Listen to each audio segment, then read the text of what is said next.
Mga ka-garden, nagpapamix po ako ngayon ng garden soil. Ito yung aming mini-mix ngayon. Ayan, garden soil, may halong coco peat at rice hull. Ito. Ayan. Nilalagay sa mga sako.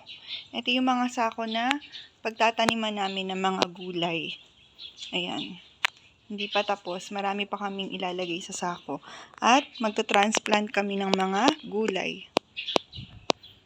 Healthy na lupa galing sa lote, and then humihingi kami ng rice hull galing sa rice mill at coco peat sa mga niyugan na nagpapaputol ng niyog. Ayan.